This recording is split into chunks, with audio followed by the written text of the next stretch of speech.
Chers amis, bonjour. Au micro, Maurice Verlet, de la chaîne YouTube Ézéchiel 1990. Merci d'être à l'écoute. Aujourd'hui, je voudrais m'entretenir avec vous d'un mot qui peut être, pour certains, un mot trop fort à prononcer, ou alors sujet peut-être à discussion, à dispute même. C'est le mot ambition. Vous savez comme moi que le mot ambition peut être à la fois positif mais à la fois négatif. Alors, voyons ce que signifie le mot ambition. L'ambition est un but que l'on se fixe dans la vie. Ce but est de deux niveaux, à savoir les bonnes ambitions et les mauvaises ambitions. Citons quelques exemples de bonnes ambitions si vous voulez bien. Une des premières que je vais aborder, c'est de témoigner auprès de non-croyants. Je parle pour un chrétien. Romains 15, verset 20 nous dit, c'est Paul qui parle, je me suis fait honneur d'annoncer l'évangile là où Christ n'avait point été nommé, afin de ne pas bâtir sur le fondement d'autrui. Pour ce faire, il faut donc être entièrement dévoué au Seigneur. 1 Corinthiens, chapitre 7, versets 32 et 34, nous pouvons lire. Or, je voudrais que vous fussiez sans inquiétude. Celui qui n'est pas marié s'inquiète des choses du Seigneur, des moyens de plaire au Seigneur. Et celui qui est marié s'inquiète des choses du monde, des moyens de plaire à sa femme. Il y a même une différence entre la femme et la vierge. Celle qui n'est pas mariée s'inquiète des choses du Seigneur, afin d'être sainte de corps et d'esprit. Mais celle qui est mariée s'inquiète des choses du monde et des moyens de plaire à son mari. Il faut désirer également les plus grands dons, et l'amour en particulier. 1 Corinthiens 12, 31, il est dit, aspirez aux dons les meilleurs, et je vais encore vous montrer une voie par excellence. Toujours dans Corinthiens, chapitre suivant, 1 Corinthiens 13, verset 7. Elle excuse tout, elle croit tout, elle espère tout, elle supporte tout. Il nous faut avant toute chose chercher à plaire à Dieu en toutes choses. Toujours Corinthiens 5, 9. C'est pour cela aussi que nous nous efforçons de lui être agréables, soit que nous demeurions dans ce corps, soit que nous le quittions. Il faut aussi travailler en vue de la perfection, de l'unité et de la paix. De Corinthiens 13, 11. Au reste, frères, soyez dans la joie. Perfectionnez-vous, consolez-vous, ayez un même sentiment, vivez en paix, et le Dieu d'amour et de paix sera avec vous. Quelle promesse, n'est-ce pas? Il faut aller de l'avant dans l'exercice ou dans le service pour le Christ. Mais partie encore des bonnes ambitions. Philippiens, chapitre 3, versets 12 à 14. Il est dit, ce n'est pas que j'ai déjà remporté le prix, ou que j'ai déjà atteint la perfection, mais je cours pour tâcher de le saisir, puisque moi aussi j'ai été saisi par Jésus-Christ. Frère, je ne pense pas l'avoir saisi, mais je fais une chose, oubliant ce qui est en arrière et me portant vers ce qui est en avant. Je cours vers le but pour remporter le prix de la vocation céleste de Dieu en Jésus-Christ. Encore une autre ambition positive, mener une vie calme et consciencieuse. 1 Thessaloniciens 11, 4-11, pardon. Et à mettre votre honneur à vivre tranquille, à vous occuper de vos propres affaires et à travailler de vos mains comme nous vous l'avons recommandé. Encore une ambition positive de plus, c'est de rechercher la droiture et cultiver la foi.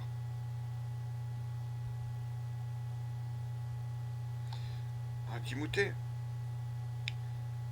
pour toi, homme de Dieu, fuis ces choses et recherche la justice, la piété, la foi, la charité, la patience, la douceur. Au programme, n'est-ce pas? Toujours 2 Timothée, chapitre 2, verset 22. Fuis les passions de la jeunesse. Recherche la justice, la foi, la charité, la paix avec ceux qui invoquent le Seigneur d'un cœur pur. Et ainsi nous pourrons dire, nous aussi, comme nous voyons dans le psaume 34, verset 3, exaltez avec moi l'Éternel et célébrons tous son nom.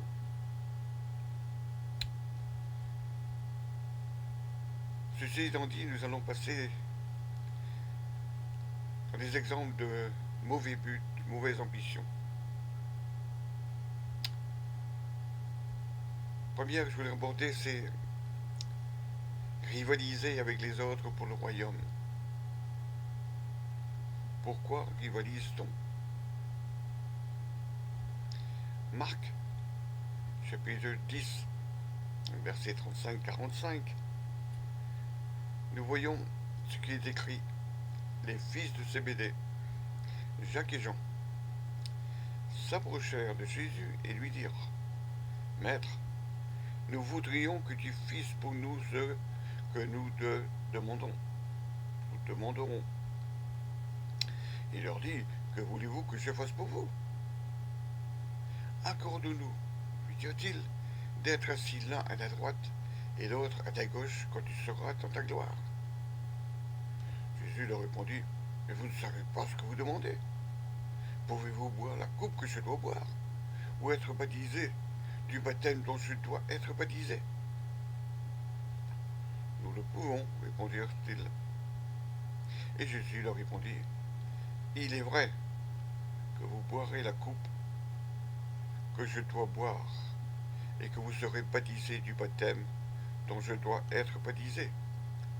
Mais, pour ce qui est d'être assis à ma droite et à ma gauche, cela ne dépend pas de moi, et ne sera donné qu'à ceux à qui cela est réservé.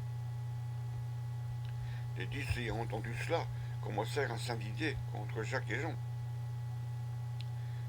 Jésus les appela et leur dit, vous savez que ceux qu'on regarde comme des chefs des nations les tyrannisent, et que les grands les dominent. Il n'en est pas de même au milieu de vous, mais quiconque veut être grand parmi vous, qu'il soit votre serviteur, et quiconque veut être le premier parmi vous, qu'il soit esclave de tous. Une autre lecture dans Philippiens 1, versets 15 et 17 à 17, pardon. Quelques-uns, il est vrai, prêchent Christ par envie et par esprit de dispute, mais d'autres le prêchent avec des dispositions bienveillantes. Ceux-ci agissent par amour, sachant que je suis établi pour la défense de l'Évangile, tandis que ceux-là animés d'un esprit de dispute, annoncent Christ par des motifs qui ne sont pas purs, et avec la pensée de me susciter quelques tribulations dans le mes liens. Encore un thème, ses propres intérêts. Philippiens 2-3. Ne faites rien par esprit de parti ou par vaine gloire, mais que l'humilité vous fasse regarder les autres comme étant au-dessus de vous-même. Beau programme, n'est-ce pas? Jacques 2, versets 14 et 16. Mes frères, que sert-il à quelqu'un de dire qu'il a la foi s'il n'a pas les œuvres? La foi peut-elle le sauver? Si un frère ou une sœur sont nus et manquent de la nourriture de chaque jour, et que l'un d'entre vous leur dise allez en paix, sauvez-vous et vous rassasiez, et que vous ne leur donnez pas ce qui est nécessaire au corps, à quoi cela sert-il? Voyons notre sujet, les richesses. Un roi, chapitre 3, versets de 7 à 12. Maintenant, éternel mon Dieu, tu as fait régner ton serviteur à la place de David mon père. C'est Salomon qui parle. Et moi, je ne suis qu'un homme chez les points d'expérience.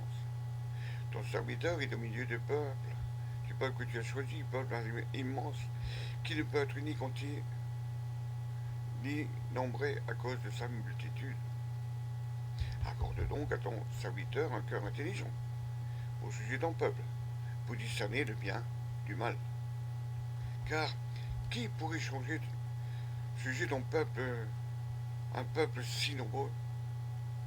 Cette demande de Salomon plut au Seigneur.